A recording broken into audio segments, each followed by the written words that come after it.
If you feel unprepared for life's challenges, you're not alone. Studies show on average that only 64% of high school grads feel ready to go into life, and only 41% of college graduates feel like college helped them get a jump on life. Now, the issue isn't you. It's an educational system that failed to equip us with essential life skills. Now, I have spent the past 6 years diving into self-development and high-performing habits, but even with all the knowledge out there, it's really hard to decipher what's good information you should apply and what bad information you should avoid. All this leads to something that is called decision fatigue.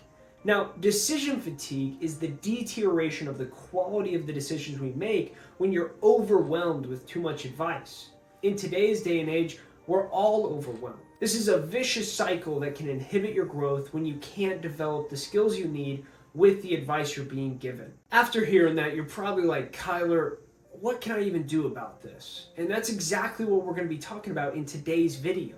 Over the next few minutes, I'm going to be going over essential skills that you were not taught in school that can benefit you from a lifetime.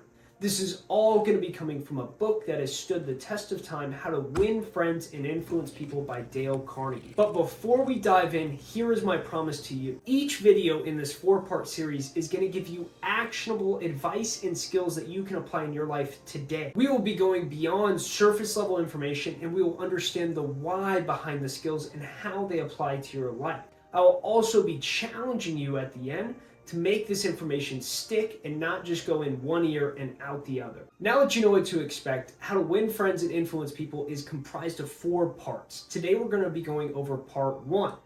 Now, in this first part, Dale Carnegie specifies 3 main skills you need to develop to understand human behavior. When it comes to interacting with people, you are doing that constantly. No matter what role you're in, no matter what job you're in, no matter where you're at, you are always going to be interacting with the people around you. Now, imagine for a second that you're applying for a job and you're trying to figure out how to stick out amongst a crowd of people that seemingly are just like you. The skill of being able to understand the person across from you that's interviewing you is invaluable.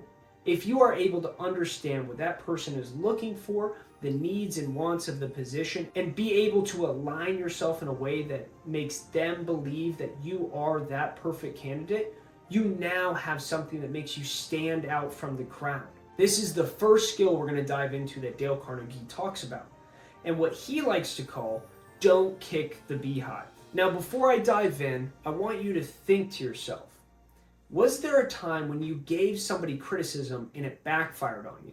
We've all been in a situation where we have given somebody some feedback that they really didn't want to hear and it's backfired on us. Now, what Carnegie means by don't kick the beehive is don't criticize others. When you criticize someone, they look at it as you are seemingly above them or you know better. What this leads to is defensiveness. They will immediately put up a wall and seek to criticize you back. Now, you must remember that you're working with humans that have emotions and prejudices that you may not fully understand. The next time you feel like you need to criticize someone, take a step back and ask yourself, do I really need to do this, or should I just work on doing the best myself and they can learn by my example? One age-old saying is focus on the log in your own eye before looking at the speck in another's. Now, when you focus on your own ability and doing it the correct way, you can start to lead by example, and that is much stronger than simply criticizing or condemning something for doing something wrong. Now, if you're enjoying this content so far, I'd really appreciate if you hit that like button. I guess the YouTube algorithm has something where it really likes it. But diving into number 2 here, Dale Carnegie says the next superpower that you need to learn is the power of appreciation. Now, before we dive in, I want you to think, has there ever been a moment where you have felt truly appreciated, where somebody has said something to you that has stuck with you for a long time? We all probably have that one thing where a person said one comment or one compliment and it stuck with us and it just made us feel good about ourselves. Now, when trying to motivate, change, or work with another person, you must remember this superpower. Appreciation helps people more than criticism. And the reason being is when you show genuine appreciation, people strive to hear it again. When you criticize, They back off and they tend not to go down that road again in fear of being wrong. If you would like somebody to change, or if you'd like to motivate somebody, compliment them on the small wins, no matter if it's just showing up for that day or just completing whatever project or thing they were working on. Giving them that small amount of appreciation is enough to make somebody's day. Now, I want to warn you, genuine appreciation is not the same as flattery. Flattery is simply telling the person exactly what they believe about themselves. For example, if somebody thinks they're the best at something and you say, hey, you're the best at that thing, it's not going to stick as well. You need to be able to pick out a specific aspect and explain how well they're doing at that thing. That will resonate, and that will make them strive for more appreciation to do that one thing again and again. Now, if you've gotten this far in the video, you most likely have a growth mindset. And I would love to hear the strategies that you focused on outside of school to become successful. Share it in the comments below and let's grow together. Now, finally, Carnegie talks about figuring out what people want. But before we dive into that, have you ever had a moment where you had a conversation that made you feel truly understood? Like that person really knew what you wanted to do with your life and what your purpose was. These conversations are few and far between, but when they happen, they make us feel immensely fulfilled. And the reason being is we are all on our own life journey. We all are focusing on different aspects that we want for ourselves. And each of us are almost selfish in that way. We like to talk about what we want. We like to talk about what our goals are. And when we listen to somebody else talk about their goals, we kind of drone out because we don't know their situation and we don't have the same emotion that's attached to it as ours. Now, what Carnegie talks about is being able to put yourself in someone else's shoes, not only understanding the goals and aspirations they have, but how they got there. Being able to understand what it took, what turmoil did they go through, what emotions did they have to get there.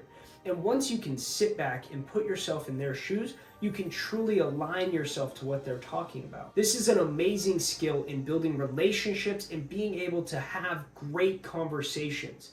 This is one skill that's going to take you further than anything else. Now, to summarize what we talked about, we went over 3 main skills you can apply today. The first one being, don't criticize. Being able to look at somebody and say, hey, I can focus on myself. I don't have to really critique them. Then he went into the power of appreciation, being able to show genuine appreciation to a person so that they will want to repeat those actions over and over.